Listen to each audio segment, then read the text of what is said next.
Hi everyone, welcome to Suresh Techs. If you are visiting our channel for the first time or if you haven't subscribed to our channel, please do subscribe to Suresh Techs. So in our previous tutorial, we looked at HTML entities. So entities are basically used to represent some special symbols. And in this tutorial, we will look at HTML emojis. So if you look at HTML emojis, so they look similar to images, icons, but they are not actually the images. And so they are also part of char set UTF-8. So in our previous tutorials we looked at HTML char set, which basically contains almost all the characters in the world. So these even these emojis are part of that char set UTF-8. And in our previous tutorial, when we looked at entities, so we represent most of the special characters using the entity names and the entity numbers. So similarly for the emoji and similarly for the emojis, we have different entity numbers. So here if you look at the screen, for a smiley symbol we do have an entity number called 128516, and similarly for the heart we have 128151. So so these are the different entity numbers available for emojis.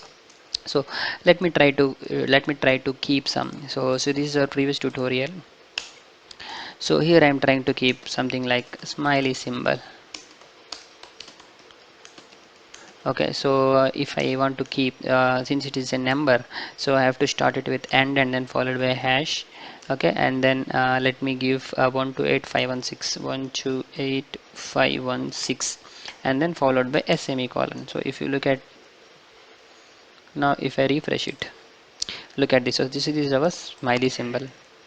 Similarly, so there are different. Similarly, there are many entity numbers available for our emojis. So you just have to remember them, or based on your project requirement. You can Google and copy paste at your code. So that is also fine. So that's absolutely fine, and there is no problem at all. So this is all about the emoji characters, and so here in the screen there are few other emoji icons, and the corresponding entity numbers available. So if you want them to use at your project, you can directly use their entity numbers to make them available in your project. So this is all about HTML emojis.